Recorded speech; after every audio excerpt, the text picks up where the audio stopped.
Pada kesempatan kali ini kami akan mendiskusikan tentang diskusi kelompok isu aktual Smart Governance Latsar CPNS 2022 dari Indramayu 6, kelompok 2.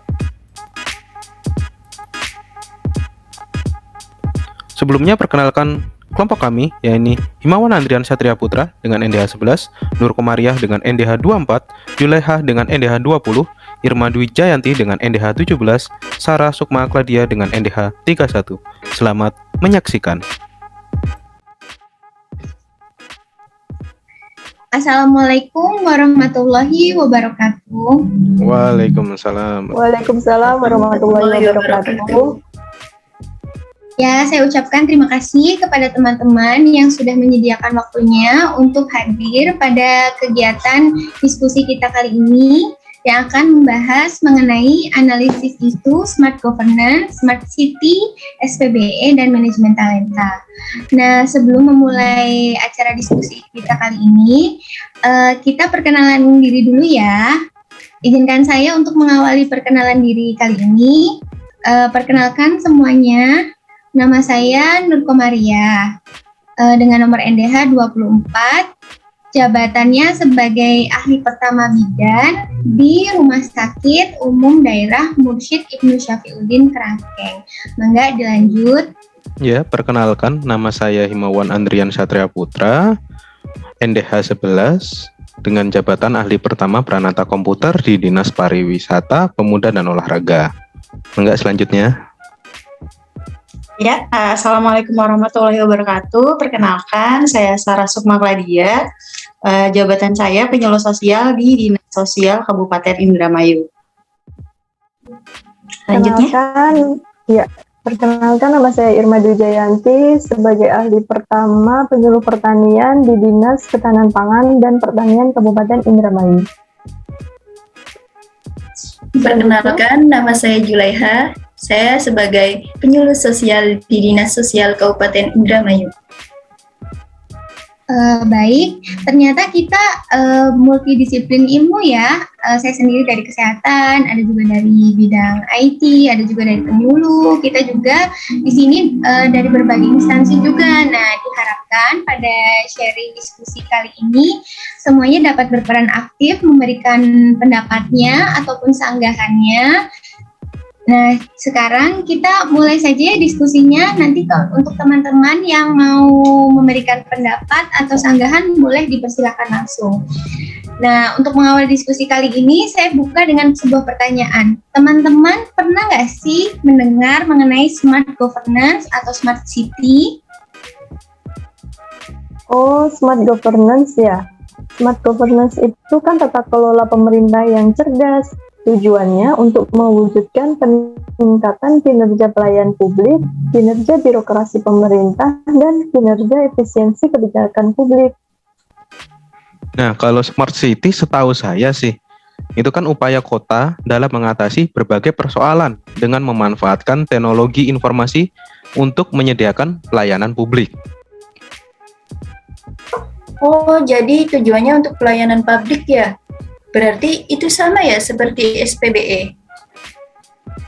Jadi begini Mbak, kalau SPBE ini merupakan perwujudan dari Smart Governance. Nah, seperti yang sudah pernah dikatakan oleh Pak Menkominfo, tentang pentingnya literasi digital di masyarakat. Nah, literasi digital ini berfungsi untuk meningkatkan kemampuan kognitif sumber daya manusia di Indonesia agar keterampilannya ini tidak hanya sebatas mengoperasikan gawai saja. Ya, mungkin saya mau menambahkan ya, SPBE ini merupakan upaya inovatif yang bisa meningkatkan kualitas hidup manusia serta mempercepat terwujudnya Smart ASN atau Smart City. Ngomong-ngomong, SPBE itu apa? Nah, jadi SPBE itu kepanjangan dari Sistem Pemerintahan Berbasis Elektronik, yang artinya penyelenggaraan pemerintahan yang memanfaatkan teknologi dan informasi untuk memberikan pelayanan kepada para penggunanya. Oh, nah iya, untuk mewujudkan itu, kita memerlukan adanya manajemen talenta. Jadi manajemen talenta itu adalah proses untuk memastikan organisasi mempunyai SDM yang handal dengan jumlah dan kualitas sesuai kebutuhan untuk saat ini dan di masa depan yang akan datang.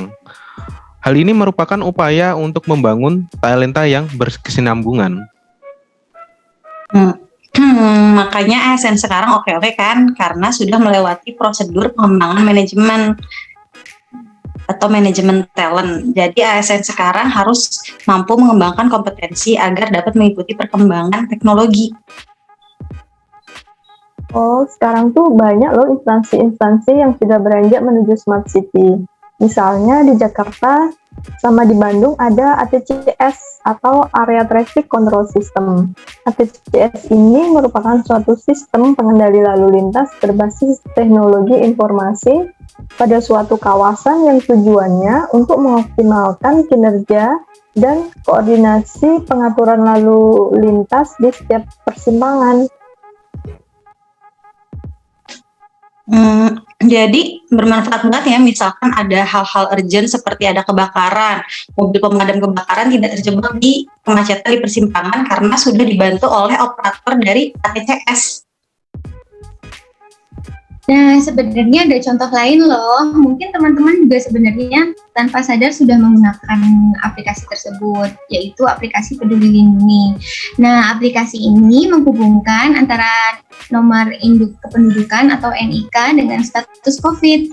Kita di sana bisa mengetahui status COVID dan sertifikat vaksin meskipun hanya dengan scan barcode saja.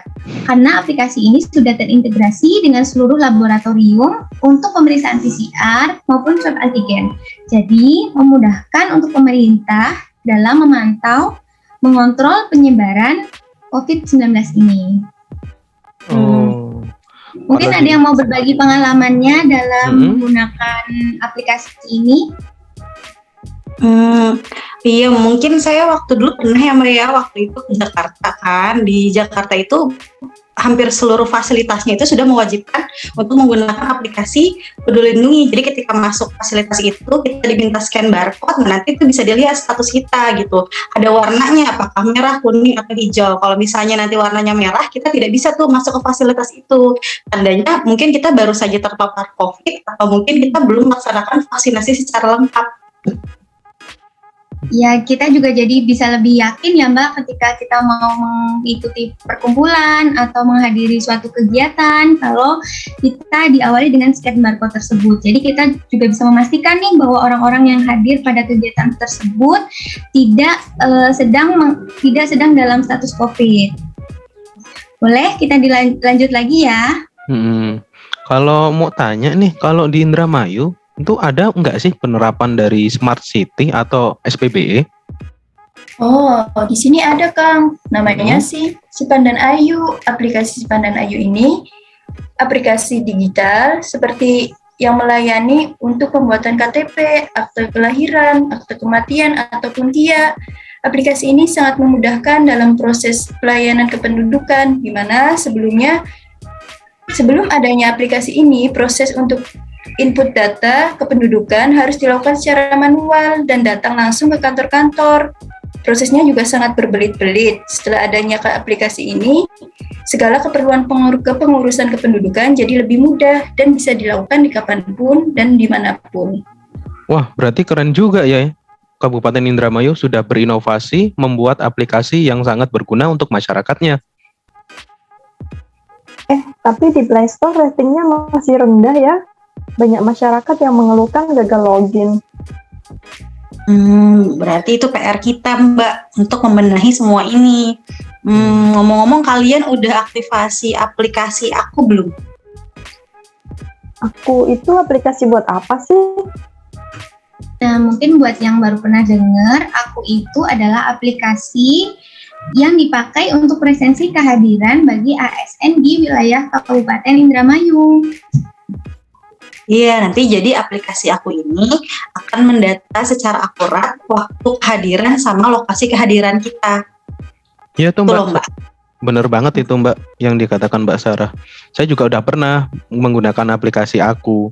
Nah, di Aku ini kan ada bagian dashboard tuh. Nah, di dashboard tuh ada menu kita untuk melakukan presensi yang menggunakan rekam wajah. Jadi sebelum kita melakukan rekam wajah itu, sebelumnya pada saat pendaftaran kita juga melakukan rekam wajah. Jadi nanti dicocokkan gitu, Mbak. Jika wajah kita sama dengan wajah yang pertama kali kita didaftarkan, maka kita dianggap sudah melakukan presensi begitu. Nah, kita semua sekarang sudah tahu ya mengenai smart governance, smart city, SPBE, dan manajemen talent. Nah, semoga kita dapat mewujudkan visi Presiden, yaitu pembangunan SDM dan reformasi birokrasi. Dimanapun nanti teman-teman bekerja di tempat instansinya masing-masing, sesuai dengan multidisiplin ilmunya, kita perlu nih mengembangkan kompetensi agar kita bisa membantu mewujudkan pemerintah untuk menjadi smart governance dan juga smart city. Baik, masih ada yang mau menyampaikan pendapatnya? Kalau sudah tidak ada, saya cukupkan diskusi kali ini ya. Terima kasih kepada teman-teman yang sudah bersedia mengikuti kegiatan diskusi kali ini.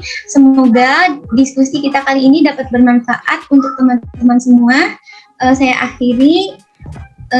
Wassalamualaikum warahmatullahi wabarakatuh. Waalaikumsalam warahmatullahi wabarakatuh. Terima kasih. Terima kasih.